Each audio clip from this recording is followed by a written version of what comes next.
A Millionaire library. You know exactly what you want. You've known for years, and still, somehow, you're not there yet. That distance isn't a motivation problem, it's a programming problem. Think about that for a moment. You've watched people with less talent, less drive, less hunger than you build more, move faster, close bigger, and you couldn't explain why, so you blamed timing, circumstances, luck. But deep down in the quiet moments, you felt it. Something invisible was holding the ceiling in place. You just didn't know what it was called. It's called your operating system, and nobody taught you how to change it. Not your school, not your parents, not the productivity videos you've watched at midnight convinced that this time something would finally click. They all focused on the software, the goals, the habits, the strategies. Nobody went deeper. Nobody touched the system running underneath all of it, the one that decides before you even open your eyes in the morning what's possible for you and what isn't. Here's the hard part. That system doesn't feel like a limitation. It feels like reality. It feels like logic. It feels like you being honest with yourself. That's how invisible programming works. It doesn't announce itself. It just quietly shapes every move you make, every risk you take, every dream you shrink before anyone else can see it. Let me ask you something direct. Where in your life are you consistently underperforming relative to what you know you're capable of?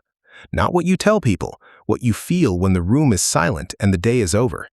That gap between who you are right now and who you know you could be, that gap is not a character flaw. It's a signal. It's your mind running outdated code in a world that requires something completely different from you. I worked with a young man named Daniel. 24, sharp, ambitious. He could articulate his vision better than most executives I've met. He had the plan, the discipline, the desire. But every time he got close to real momentum, something would happen. A delay, a distraction, a reason why now wasn't quite the right time. He called it bad luck. I called it a pattern. And patterns don't come from outside. They come from inside systems we've never examined. The day Daniel stopped asking, "Why does this keep happening to me?" and started asking, "What am I running that keeps producing this result?" everything changed. Not instantly, but the direction shifted. And direction compounded over time is everything. Your brain is not a passive organ. It is a prediction machine. Every second, it is scanning your environment and filtering what you see based on what you already believes. This is not philosophy. This is neuroscience. Your reticular activating system, the part of your brain that decides what information reaches your conscious mind, is tuned to your existing beliefs. If you believe opportunity is scarce, your brain will find evidence of scarcity everywhere and filter out everything else. If you believe you're not quite ready yet, your brain will always find one more reason to wait. You are not seeing the world as it is. You are seeing the world as your programming tells you it is. And here is where it gets interesting, because this system, as powerful as it is not fixed. The brain rewires itself constantly based on what you repeatedly think, repeatedly do, and repeatedly expose yourself to. Neuroscientists call it neuroplasticity. I call it the most important fact nobody told you growing up. You are not stuck. You are just running old code, and old code can be rewritten. But before you can rewrite it, you have to see it. That's the work of this first chapter. Not transformation yet, observation. The mind cannot update a program it refuses to acknowledge. So for the next 7 days, I want you to do one simple thing. Watch yourself. Not with judgment, with curiosity. Notice when you hesitate before something that matters. Notice when you get close to real progress and suddenly become very interested in something else. Notice the stories you tell yourself in the moments that count the most. Write them down. One line. Just name what you see. Patterns live in the dark. The moment you bring them into the light, they begin to lose their grip. This is not about positivity. This is not about convincing yourself that everything is fine. High-level execution requires radical honesty about what's actually running inside you. The most successful people I've studied are not the most talented. They are the most self-aware. They know their patterns, they know their triggers, and they've built systems that work with their psychology instead of against it. That's the game, and you're now learning how to play it. One last thing before we move forward. Motivation will not save you. I know that's not what the internet tells you, but motivation is a result, not a starting point. It follows action. It follows momentum. It follows the feeling of actually moving. So stop waiting to feel ready. Stop waiting for the perfect conditions. Stop waiting for the version of yourself that has it all figured out to finally show up and take over. That version is built, not found, and it's built exactly the way you're building it right now, one honest look at a time, one conscious choice at a time, in the moments when nobody's watching and everything in you wants to stop. You already know what you want. Now you're going to learn how to become the person who actually gets it. Let's go.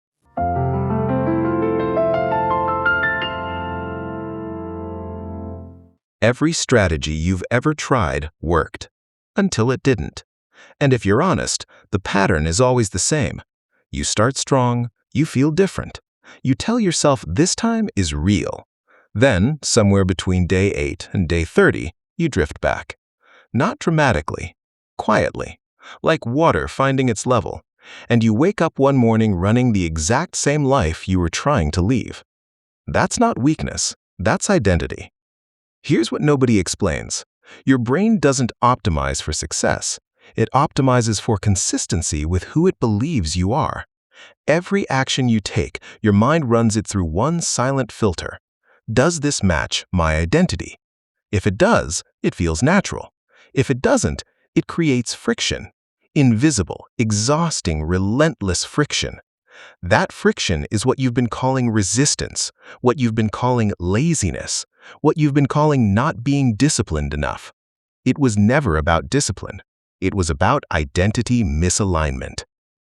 Think about it. You set a goal to earn 10 times what you currently make. Intellectually, you believe it's possible, but somewhere deeper, in the part of your mind that was shaped long before you had any say in the matter, you are still the person from that smaller story. The kid who watched money cause stress, the teenager who learned that wanting too much was arrogant, the young adult who was told to be realistic. Those experiences didn't just pass through you, they built you. And without conscious intervention, they continue to run you. This is the identity trap. You pursue the goal of the person you want to become while operating from the identity of the person you've always been. The gap between those two things is where dreams go quiet. I want you to try something right now. Think of one area where you've repeatedly failed to maintain progress, one area where you keep starting over. Got it? Now ask yourself this. If I'm being completely honest, does the person I currently believe I am naturally do this thing? Not the person you want to be, the person you feel like on a random Tuesday when nothing is working and nobody is watching. Does that person do it? If the answer is no, you've just found your real problem and your real starting point. James was a guy in his late 20s trying to build a business. He took every course, hired a coach, built a perfect plan, quit 3 times in 18 months. When we talked, he didn't need more strategy. He needed to confront one thing. He still saw himself as an employee. Not consciously, but in his body, in his decisions, in the way he waited for permission before moving. His identity was pulling him back like gravity. Every time he got too far from the familiar version of himself, something in him would manufacture a crisis to return to safety. The moment he understood that, he stopped trying to fix his behavior and started working on his self-concept. Everything else followed. So how do you actually change an identity? Not with affirmations alone, not with vision boards. Those are surface tools for a deep problem. Identity changes through evidence. Specifically, through the small, repeated evidence you give yourself about who you are. Every time you do what you said you would do, even something small, you cast a vote for a new identity. Every time you act like the person you're becoming before you feel like that person, you lay down a new neural pathway. Over time, those pathways become the default. The new identity becomes the new normal. But here's the part most people skip. You also have to consciously retire the old story. Not erase it, it's part of you, but stop letting it have a vote in your present decisions. That means catching yourself when the old narrative activates. When you hear yourself thinking, I'm just not the type of person who... Stop. Not with force, with curiosity. Ask, where did that come from? Is it actually true right now? Or is it just familiar? Familiar and true are not the same thing. That distinction will change your life if you let it. There's also something important about your environment that most people underestimate. Identity is not just internal, it's constantly being mirrored back to you by the people around you. The 5 people you spend the most time with are not just your friends, they are live feedback loops telling you who you are. If everyone around you operates at a certain level, your nervous system calibrates to that level and calls it normal. This is not about dropping people, it's about being intentional. Add one person to your regular life who operates at the level you're moving toward. Watch how it recalibrates your sense of what's ordinary. Proximity is programming. Here's where I want to leave you at the end of this chapter. You are not your history, but you are responsible for your next decision. Identity is not something you discover, it's something you construct deliberately through the choices you make when it's difficult, inconvenient, and uncertain. Every single day, you are either reinforcing the old version of yourself or building the new one. There is no neutral. There is no pause. The construction is always happening. The question is whether you're the architect or just the raw material. Decide today who you are becoming, not as a wish, as a declaration. Write it down in one sentence, present tense. Not I want to be, I am becoming. Then, make one decision today that that person would make. Just one. Small is fine. The size doesn't matter. The direction does. Identity shifts begin in moments so quiet you almost miss them. Pay attention to yours.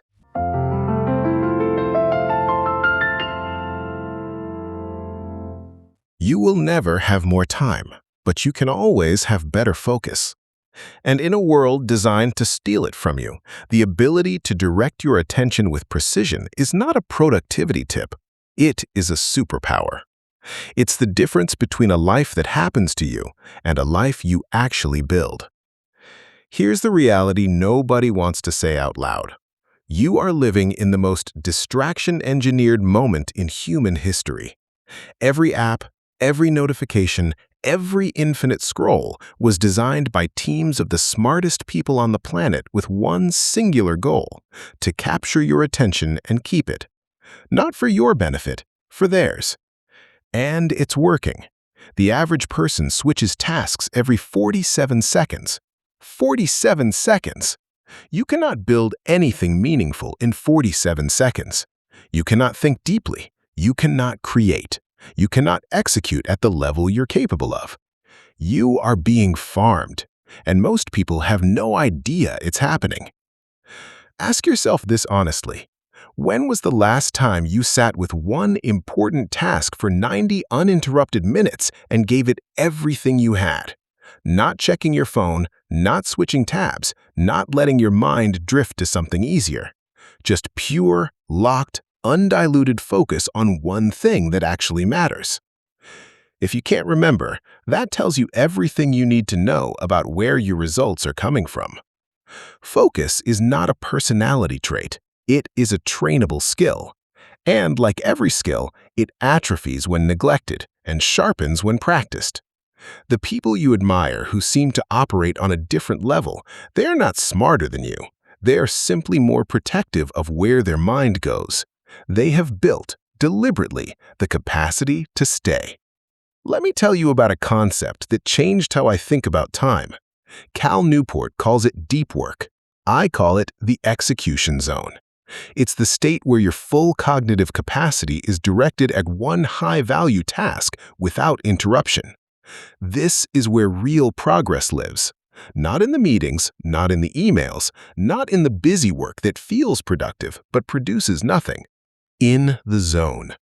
And the brutal truth is that most people spend less than 1 hour per day there. 1 hour! while complaining that they don't have enough time. You have enough time. You don't have enough depth. Sophia was 28, running a small consulting business, constantly overwhelmed. She worked 12-hour days and felt like she was barely moving. When we mapped out her actual day, the pattern was clear. She was doing 40 things at 30%, checking messages between client calls, drafting proposals with the TV on, planning while exhausted. She had confused busyness with execution. The moment she restructured her day around 2 focused 90-minute blocks, everything else locked out, phone in another room, one objective per block. Her output in those 3 hours exceeded what she had previously produced in a full day. Not because she worked harder, because she finally worked whole. This is available to you right now, without changing your schedule dramatically. You just have to choose depth over volume. Here's the practical architecture. Every morning before you open any app, before you check anything, ask yourself one question. What is the single most important thing I could do today that would make everything else easier or irrelevant? That's your anchor task. That's what gets your first and best energy. Not what's loudest, not what's most urgent to someone else. What actually moves your life forward. Give it 90 minutes of complete presence, then handle the rest of the day. This one shift, anchor task first, everything else second, will compound into results that will genuinely surprise you within 30 days. Now let's talk about the deeper layer, because focus isn't just about blocking distractions externally. The more dangerous distractions are internal. Worry, rumination, the mental background noise of unresolved decisions, unfinished conversations, unclear priorities. Your brain cannot focus on what's in front of it when it's managing a dozen open loops behind the scenes. This is why high performers are obsessive about clarity. Clear priorities, clear decisions, clear boundaries. Not because they're rigid, because clarity is the foundation of focus. You cannot aim precisely at a blurry target. Write down your top 3 priorities for the next 90 days. Not 10. Free. If you have 10 priorities, you have no priorities. Constraint creates direction. Direction creates momentum. Momentum creates the feeling you've been chasing. That feeling of actually moving, actually building, actually becoming. There's one more thing I want to address. Rest. Because the focus economy has a dark side, the glorification of exhaustion. Hustle culture convinced an entire generation that sleep deprivation is a badge of honor. It is not. It is cognitive suicide. A tired brain cannot focus, it cannot create, it cannot make good decisions. It operates on autopilot, defaulting to the oldest, most comfortable patterns, which are usually the ones you're trying to leave behind. Sleep is not laziness. Sleep is infrastructure. Protect it like the asset it is. The most focused people I know are also the most rested. Coincidence? Never. Where you place your attention today is where your life moves tomorrow. Not eventually, not someday, tomorrow. Focus is not about working more. It is about working at full power on the right things, consistently, without apology. Every scattered hour is a brick you didn't lay. Every deep hour is a foundation being built. You are not building a day. You are building a life. Treat your attention accordingly. Starting tomorrow morning, before you touch your phone, write down your one anchor task. Do it first. Do it whole. Then watch what begins to change. Not just in your output, in how you feel about yourself. Because there is a specific kind of confidence that only comes from knowing you gave your best to what matters most. That confidence doesn't come from motivation, it comes from execution. And execution starts with focus. Guard your attention like it's the most valuable thing you own, because it is.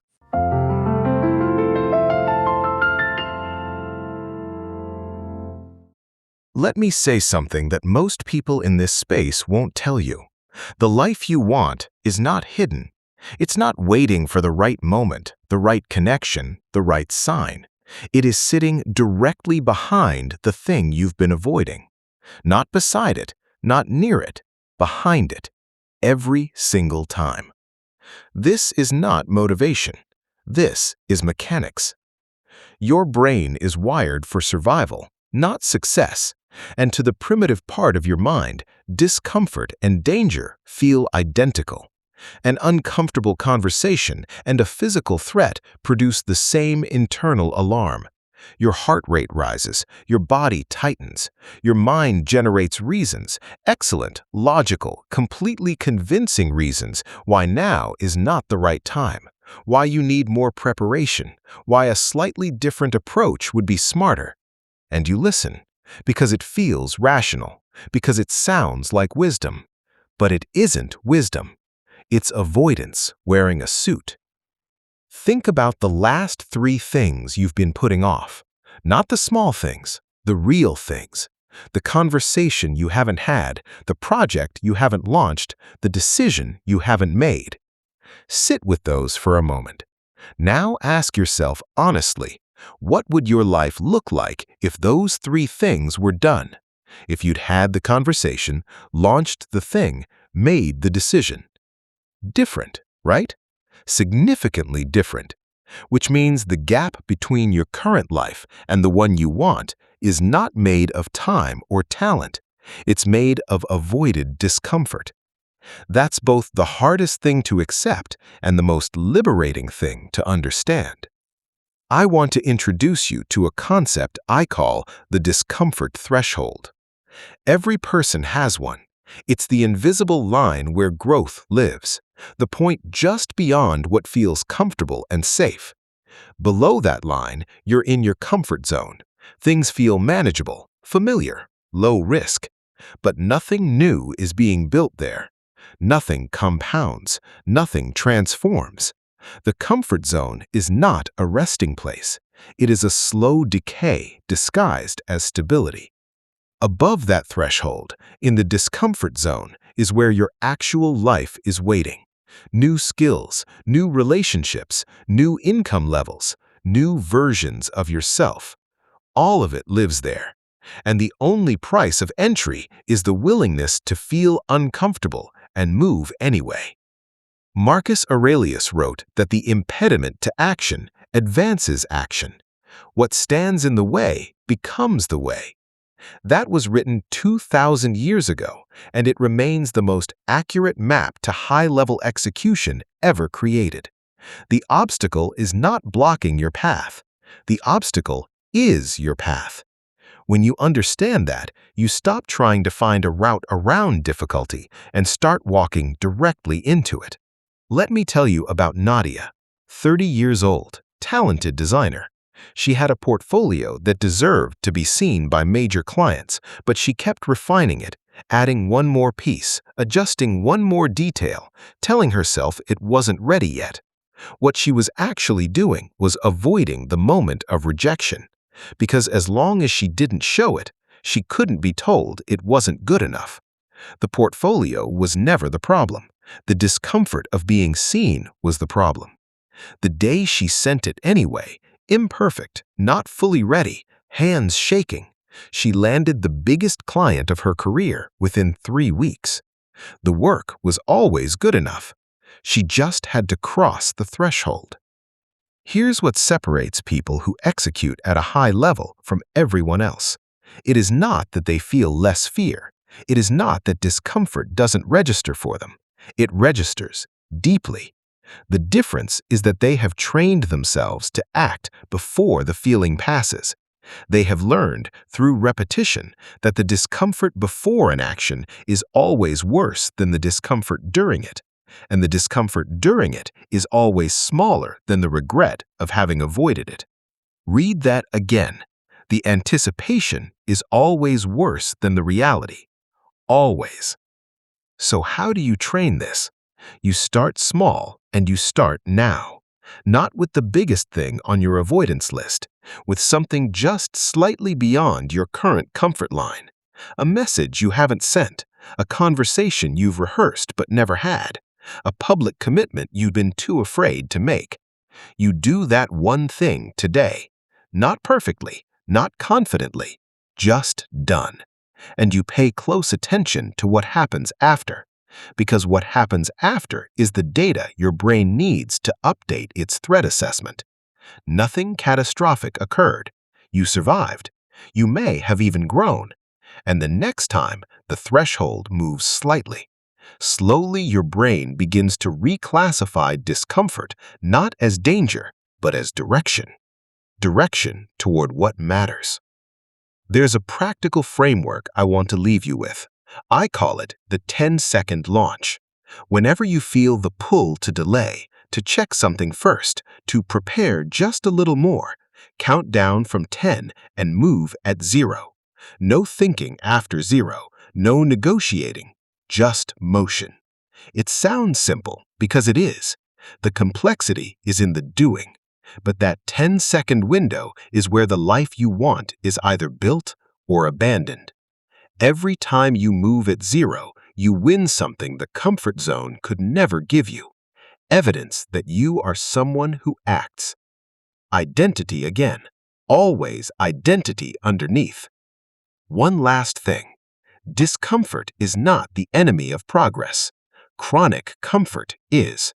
A life perfectly engineered to feel safe at all times is a life that produces nothing new, nothing worth remembering, nothing worth building toward. The moments you will look back on with genuine pride, they will all have one thing in common. You did them afraid. You did them uncertain. You did them anyway. That's not recklessness. That's courage. And courage is not the absence of fear. It's the decision that something else matters more. What are you avoiding right now that you already know you need to do? You don't need more time to think about it. You already know. The question was never what. The question has always been when. The answer is now. It has always been now.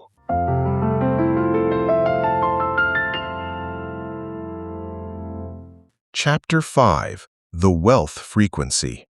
How Rich People Actually Think Differently from Everyone Else. This chapter is not about money tips. It is not about budgeting or compound interest or which stocks to buy.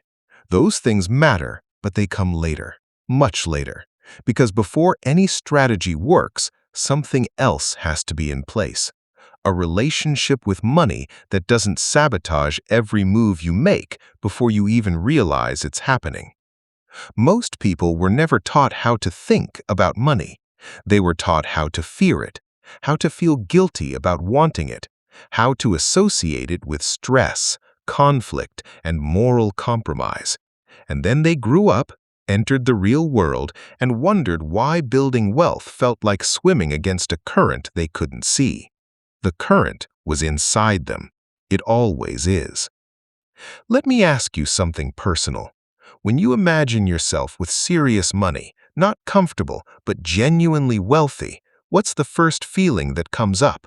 Excitement or something else? Guilt, maybe. A sense that it would change you, that people would see you differently, that you don't quite deserve it yet, that wanting that much is somehow excessive. Those feelings are not truth. They are programming, and they are costing you more than any bad investment ever could. The first thing that separates wealthy thinkers from everyone else is this: they see money as a tool, not a measure of worth. To the average person, money is emotional. It carries the weight of security, status, love, fear, freedom, all at once. Every financial decision becomes loaded with meaning far beyond the numbers. To the wealth-minded person, money is neutral. It is energy. It moves. It works. It multiplies or it doesn't, depending on how intelligently it's directed. That emotional neutrality is not coldness. It is clarity. And clarity makes better decisions than anxiety every single time. Think about the two different internal conversations. Person 1 looks at a $10,000 investment opportunity and feels their stomach tighten. What if I lose it? I worked so hard for that. I can't afford to be wrong. Person 2 looks at the same opportunity and asks, what's the expected return? What's the downside risk? What do I know and what do I need to find out? Same opportunity, completely different mental operating systems producing completely different outcomes over time. You cannot out-strategize a scarcity mindset. You can know every wealth-building principle ever written and still find a way to self-sabotage if the underlying relationship with money is broken. David was 29 when we spoke, earning well, spending everything, not on luxury, on comfort. Small, constant, unconscious spending designed to relieve anxiety. Every time his account grew past a certain number, something would happen. A trip, an upgrade, a reason to spend. He didn't see it as self-sabotage, he saw it as enjoying life. But the pattern was precise. His nervous system had a financial ceiling, an amount of money beyond which it felt unsafe to hold. Unconsciously, he kept returning to zero, not because he lacked income, because he lacked a new relationship with abundance. When he identified the ceiling, he stopped trying to build new habits and started asking a deeper question. Why does having money feel dangerous? The answer went back farther than he expected. A childhood where money created tension between his parents. A subconscious equation, money equals conflict.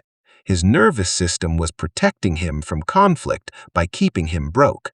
Once he saw it, he could begin to rewrite it, slowly, with evidence, with new experiences, with intentional exposure to financial growth without catastrophe following. That's the work. Not hustle harder, see clearer. Here's something the wealthy understand that almost nobody else does. Income is not wealth. Income is a stream. Wealth is what you build when you direct streams intelligently over time.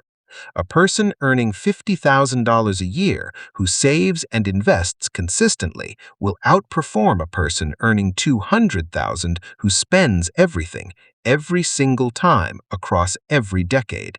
The numbers are simple, the psychology is not, because spending feels like living and saving feels like deprivation until you rewire what each one means.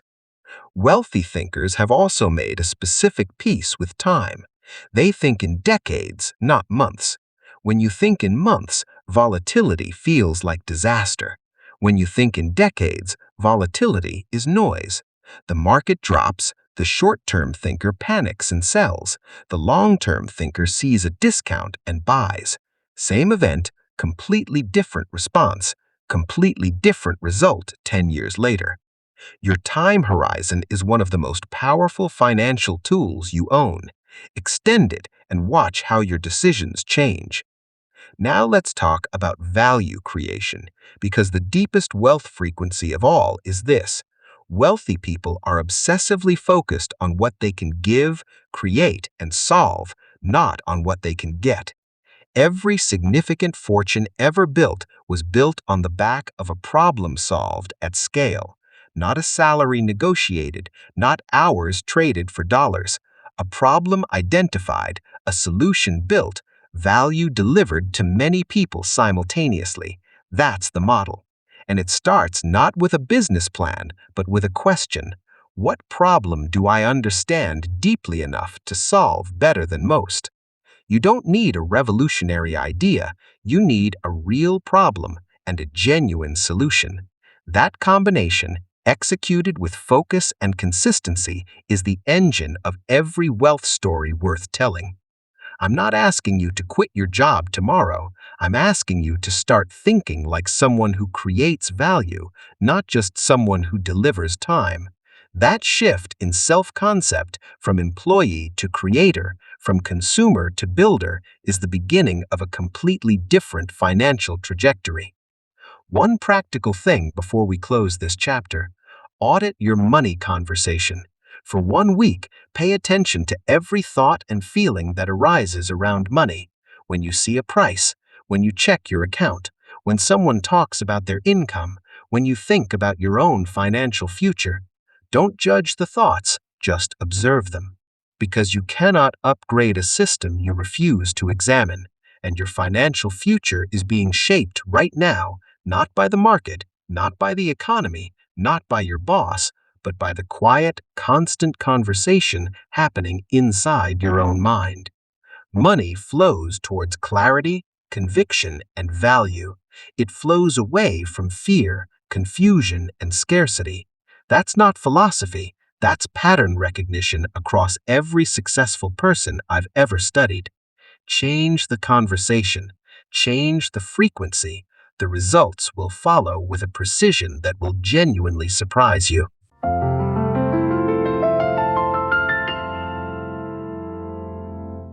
Chapter 6. The Inner Circle Equation. Why your environment is either building you or slowly erasing you. There is a conversation happening around you right now that you are not fully aware of. Not spoken words, something quieter and more powerful than that. It's the conversation your environment is having with your potential. Every person in your life, every space you inhabit, every voice you regularly consume, they are all sending your nervous system a signal. And that signal is shaping, moment by moment, what you believe is normal, what you believe is possible, what you believe you are allowed to become. Most people never audit this. They inherit their environment the same way they inherited their accent, unconsciously, gradually, completely. And then they wonder why growth feels so hard, why they keep thinking small, why the ceiling never seems to move. The ceiling is not above you, it is around you. Let me be precise about something. This is not about judging the people in your life. It is not about becoming cold or transactional in your relationships. It is about something far more nuanced and far more important. Understanding the invisible mathematics of human influence and using that understanding to make better decisions about where you place your attention and your time. Here's the equation. Every person you spend significant time with is either expanding your sense of what's possible or contracting it. There is no neutral. A friend who constantly complains without moving is not just venting, they are training your brain to see obstacles as permanent. A colleague who celebrates mediocrity is not just comfortable, they are quietly recalibrating your standard. A family member who meets every ambition with skepticism is not just being realistic, they are installing a ceiling you'll spend years trying to identify. None of this is malicious, most of it is unconscious, but the effect is real and it compounds. Conversely, one person in your life who operates at a genuinely higher level changes everything, not because they give you advice, because they change your reference point. When you watch someone handle a problem you would have collapsed under with calm and precision, your brain files that away. It updates its model of what's possible under pressure.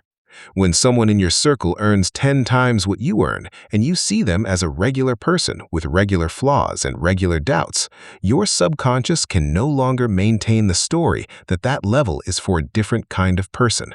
Proximity demolishes myths that arguments never could. This is why mentorship is not a nice to have, it is infrastructure.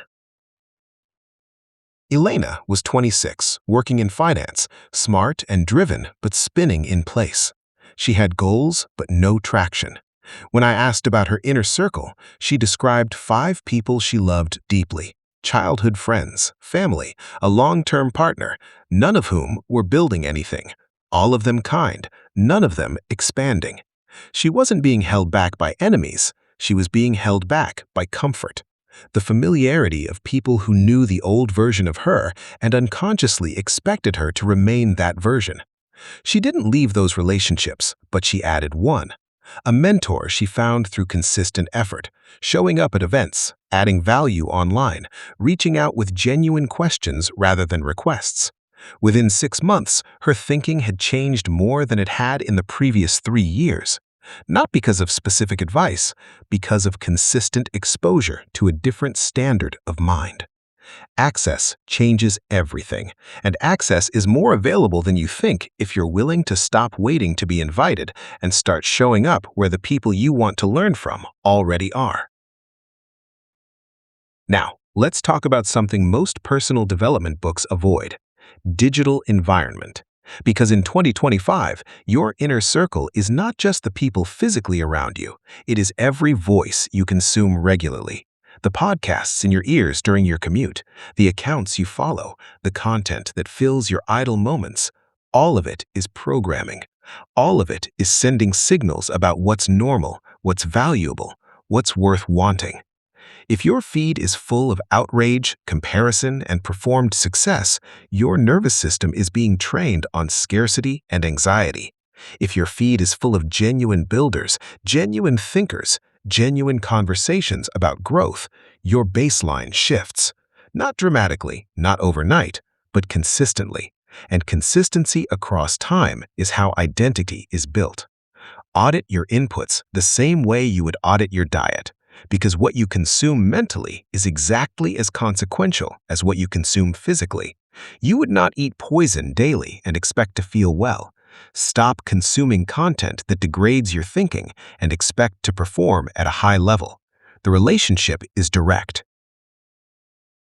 Here's a practical move you can make this week. Write down the 5 people you spend the most time with, physically and digitally.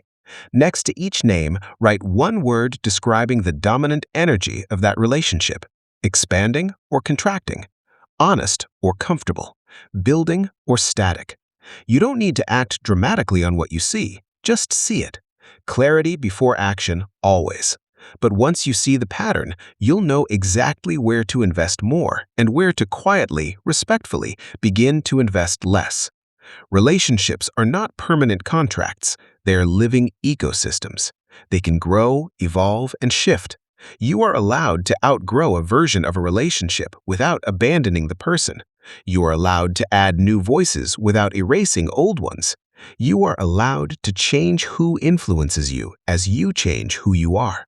That's not betrayal, that's growth. And growth sometimes feels lonely before it feels right. Let me leave you with this. The most successful people in the world are not more talented than the people around them in most cases. They are more intentional about their environment. They understand that the human mind is a mirror. It reflects back what it's consistently shown. Show it struggle without movement, and it learns to accept stagnation. Show it people who build, who think clearly, who move through difficulty with grace, and it begins to believe that this is what people do, that this is what you do. You become the standard of your environment. So raise the standard. Not dramatically, not all at once. One conversation, one connection, one intentional input at a time. Build your inner circle like you build anything worth having, with patience, intention, and a clear vision of what you're trying to create. The people around you are not just your support system. They are your mirror, your ceiling, and your launch pad all at once. Choose them accordingly.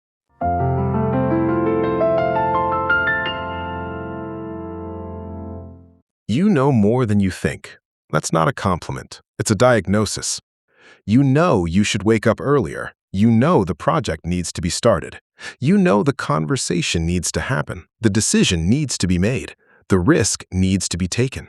You know. You've known for a while, and still the gap between what you know and what you actually do remains wide enough to drive a life through. The wrong life, slowly, quietly, while you accumulate more knowledge that you also won't use.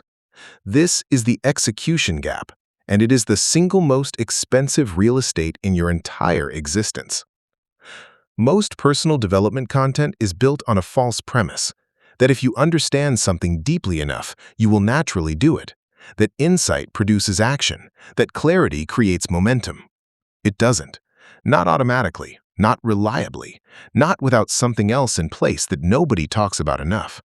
The bridge between knowing and doing is not more information.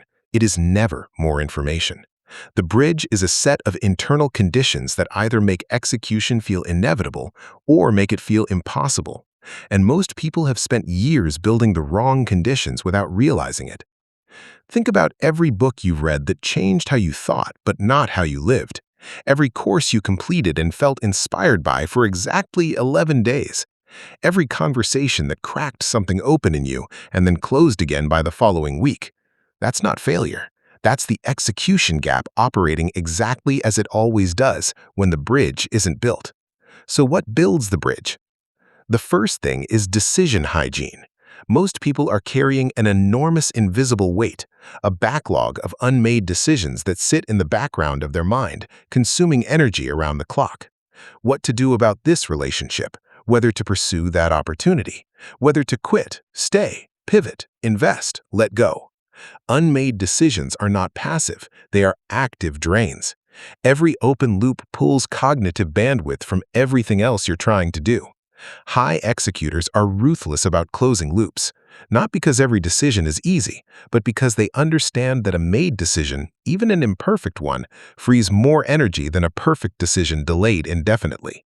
Make the call, then move. The second element is what I call committed scheduling. Not a to-do list, not a vague intention to get something done this week.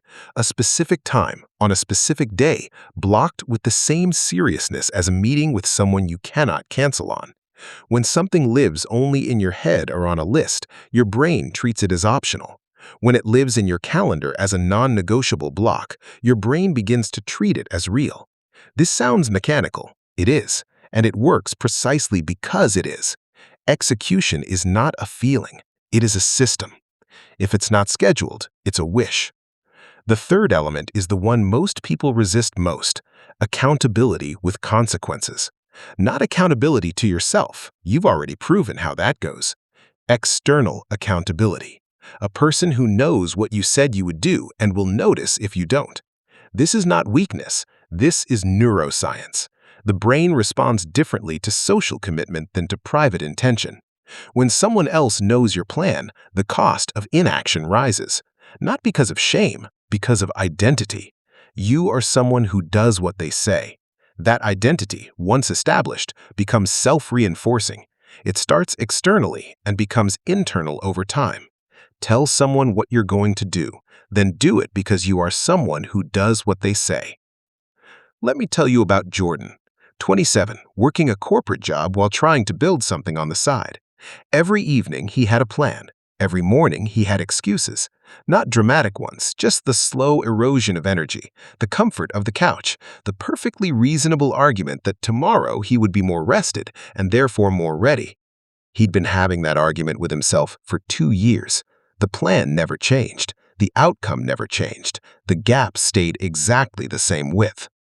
What changed everything for Jordan was not a new strategy. It was one conversation with a friend where he said out loud, "I am going to have the first version of this built in 60 days, and I am going to show it to you on that date."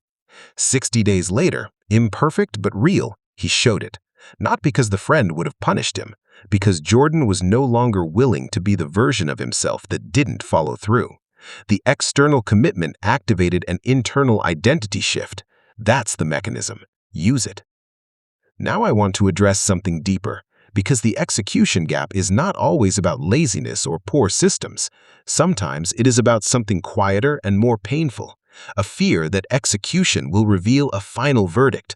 As long as you haven't fully tried, you can maintain the story that you could have succeeded if you had. Full execution removes that protection. It makes the result real, and real results can be real failures. Some part of you knows this, and some part of you has been keeping you safe from finding out. This is not weakness. This is humanity. Every ambitious person carries this. The ones who execute anyway have simply decided that the discomfort of knowing is preferable to the slow death of never finding out. They have chosen the clean pain of a real result over the chronic pain of permanent uncertainty. Choose the clean pain. It heals. The other kind doesn't. There is also a pattern I see consistently among high executors that I want to name clearly. They do not wait for a complete plan before beginning. They begin with what they have, learn from what they encounter, and adjust as they move. They understand that motion generates information that stillness never could. You cannot navigate a parked car. You need momentum first, direction second, because direction becomes clearer once you're moving than it ever does when you're standing still. Start incomplete, adjust in motion, finish what matters. Before this chapter ends, I want you to do one thing. Right now, identify the single thing you have known longest that you have not yet done. The thing that has been sitting in the back of your mind the longest, generating the most quiet guilt. Write it down. Then write the specific date and time this week when you will begin it. Not finish it, begin it. Then tell one person. Those 3 steps will do more for your execution than any insight you've gathered in the last year. Knowledge without execution is just expensive entertainment. You have not been put here to understand your potential. You have been put here to express it, fully, loudly, completely, through action that is imperfect and real and alive. Close the gap, not someday, this week, starting with the one thing you already know.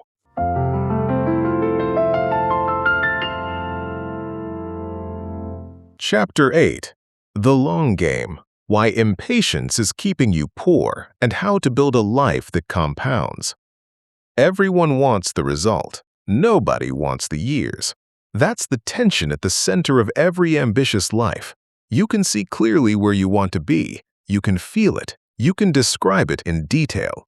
And then you look at the distance between here and there, and something in you wants to find a shorter route, a faster method, a way to compress the timeline without compromising the outcome. And that desire, completely human, completely understandable, is quietly destroying more potential than laziness ever could. Impatience is not a character flaw. It is a design feature of a brain that was built for immediate survival, not long-term construction. Your ancestors needed fast results. Find food now. Avoid predator now. The reward system in your brain was calibrated for the immediate, but the world you were trying to build in requires something your biology was not designed to enjoy.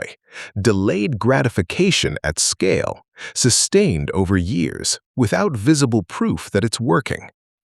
That gap between what your brain wants and what success requires is where most people quietly give up. Not dramatically, not with a declaration. They just gradually redirect their energy toward things that feel more immediately rewarding. And the dream doesn't die. It just gets quieter, year by year, until one day it stops making noise altogether. I refuse to let that happen to you, so let's talk about what the long game actually looks like from the inside. The first thing you need to understand is how compounding actually works, not just financially, but in every dimension of a high-performance life. Compounding is not linear, it is exponential, which means the results are almost invisible at the beginning and then suddenly, overwhelmingly visible at the end. A person who reads 30 pages a day will have read over 50 books in a year. In 5 years, they will possess a depth of knowledge that feels almost unfair compared to someone who reads occasionally. But in month 2, month 3, month 4, they look exactly the same from the outside. The compounding is happening underground, invisibly, silently, building something that hasn't yet broken the surface. This is the phase where most people quit, not because the strategy is wrong, because the feedback is absent.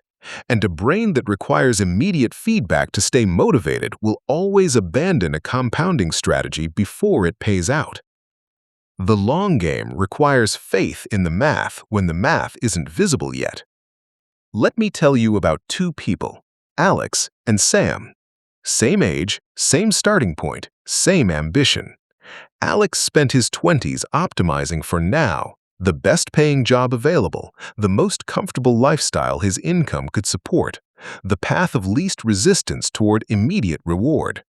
Sam spent his 20s optimizing for later, building skills that didn't pay immediately, investing before it felt comfortable, staying in roles that were hard and educational over roles that were easy and well compensated. At 28, Alex looked more successful by every visible measure. At 35, Sam had lapped him. Not because Sam worked harder, because Sam understood something Alex didn't, that your 30s pay out what your 20s invested, and your 40s pay out what your 30s built. You are always living in the returns of a previous season. The question is what season you are currently planting. What are you planting right now? Here is the practical psychology of playing the long game without losing your mind in the process. Because patience is not passive. It is not white-knuckling through boredom while waiting for results to arrive. Active patience is a skill, and it has a specific architecture. First, fall in love with the process, not the outcome. This sounds simple, and it is the hardest thing I will ask of you in this entire book, because the outcome is glamorous, and the process is the empty gym at 6 in the morning. But here's what the great ones know. The process is where you actually live. The outcome is a moment. The process is a life. And when you genuinely find meaning in the daily work, independent of where it leads, you become unstoppable. Not because you stop caring about results, but because you no longer need them to justify the effort. The effort becomes its own justification. Second, measure inputs, not outputs, especially in the early seasons of anything worth building. You cannot control when the compound interest shows up. You can control whether you showed up today, whether you did the work, whether you made the call, wrote the page, had the conversation, made the investment. Track those things. Celebrate those things. Build your identity around being someone who shows up consistently, and trust that consistency, applied to the right things, will eventually produce results that surprise even you. Third, protect your timeline from other people's timelines. This is subtle but critical. When someone your age achieves something visible, a promotion, a business exit, a public recognition, your brain will generate a comparison that feels like information but is actually just noise. Their timeline is not your timeline. Their path was built on variables you cannot see and would not necessarily choose. Comparison is only useful when it shows you what's possible. The moment it starts telling you you're behind, turn it off. You are not behind. You are on your own compounding curve, and curves look flat until they don't. There is something else I want to name because it matters enormously and almost nobody talks about it directly. The long game is not just about money or career. It is about who you are becoming across time.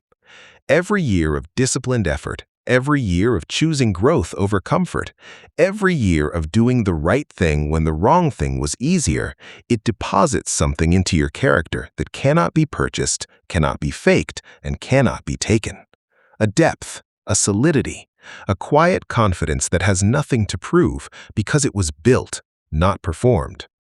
That is the real compound interest, and it pays dividends in every area of your life simultaneously. Ryan Holiday writes about the Stoic concept of amor fati, love of fate, not just accepting what comes, but loving it, including the difficult seasons, including the slow seasons, including the years that look like nothing from the outside, but are quietly building everything on the inside. I want you to develop a version of this for your own journey. Not blind optimism, not pretending the hard parts aren't hard, but a genuine appreciation for the seasons of invisibility, because those are exactly where the foundation is being laid. The tallest buildings have the deepest foundations. You don't see them, but remove them and everything collapses. Here's your practice for this chapter. Write down where you want to be in 10 years. Not vaguely, specifically, financially, professionally, personally, physically. Then work backward. What does year 7 look like? Year 5, year 3, year 1. What does this month look like given all of that? You will find, almost without exception, that what you need to do this month is far less complicated than you've been making it. The long game simplifies the present. It removes the noise and reveals the signal. Do the simple thing. Do it consistently. Do it for longer than feels reasonable. That is the entire secret. Dressed up in 1,000 different ways by 1,000 different teachers, but always underneath the same truth. Consistency applied to the right direction across sufficient time produces outcomes that look miraculous from the outside and feel inevitable from the inside. You are building something that will outlast the version of you that started it. That's not a burden. That's the point. Play the long game with everything you have for as long as it takes, because the only alternative is a short game that produces nothing worth keeping. And you were never here for that.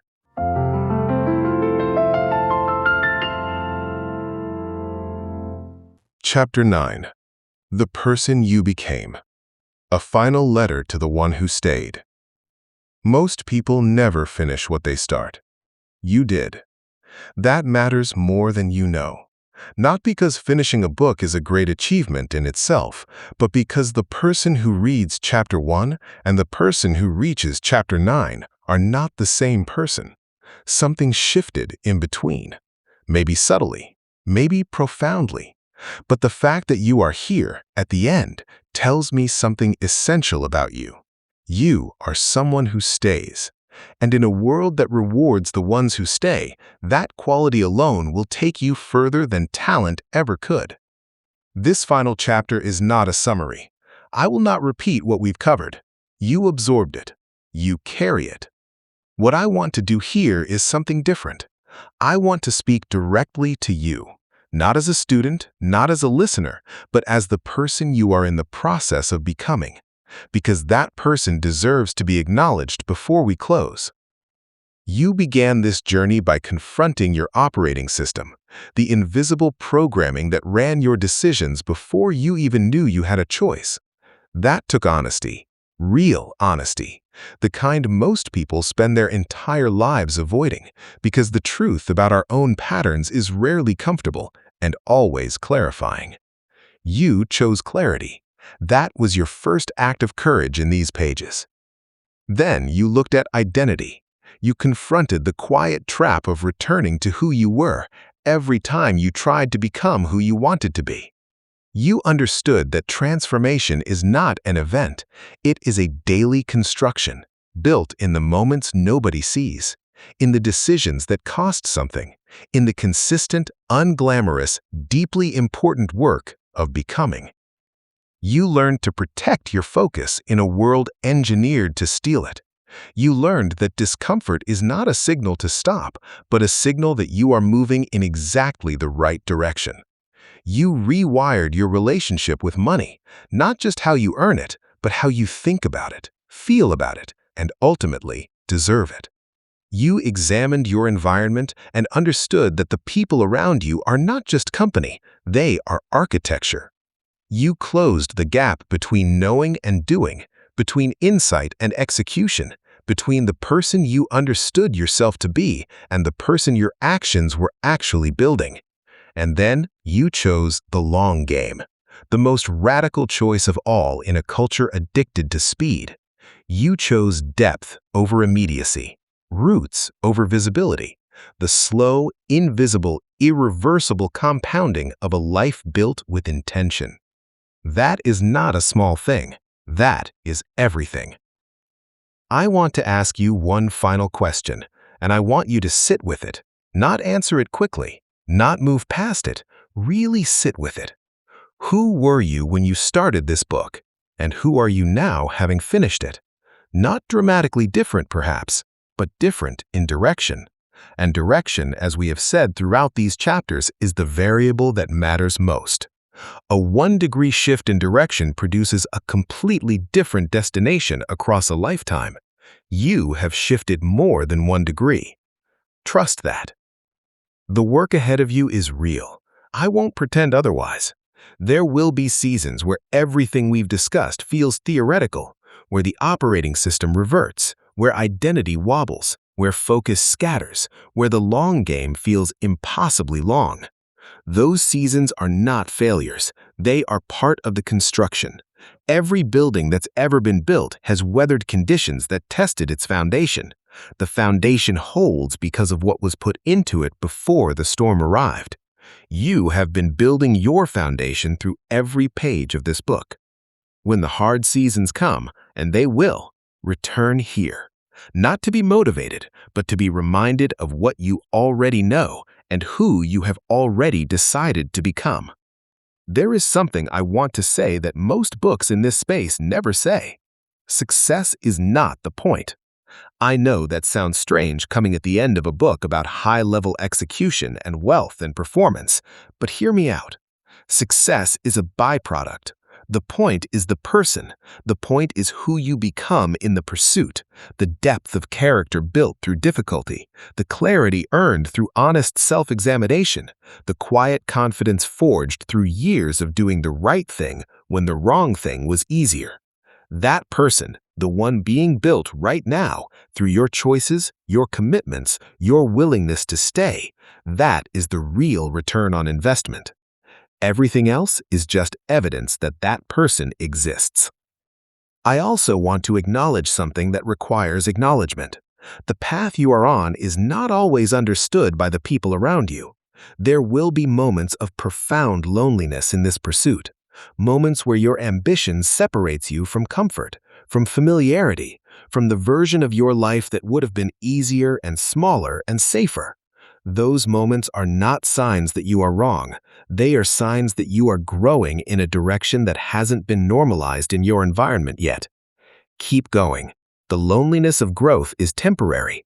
The regret of stagnation is permanent. Keep going. Now, before I close, I want to say something I mean completely and without performance. Thank you. Thank you for trusting this book with your time and your attention. Both are finite and irreplaceable, and you gave them here. I do not take that lightly. Every chapter was written with one person in mind, someone who is genuinely trying, someone who is hungry not just for success, but for meaning, someone who suspects that they are capable of more than their current life reflects. If that is you, and I believe it is because you are here, then I want you to know that the suspicion is correct. You are capable of more, not someday, now, with exactly what you have in exactly the season you are in. The world does not need a perfect version of you. It needs the real version, moving, building, contributing, becoming, imperfect and alive and fully in motion. You are that person. You have always been that person. These 9 chapters simply helped you remember. Go build something worth remembering, not for the recognition, not for the proof, but because you are someone who was given a vision of what's possible and had the rare courage to take it seriously. That is who you are now, and I could not be more proud of you for it. Subscribe to the Millionaire Library, and if you want to go deeper, I left a full playlist waiting for you in the description.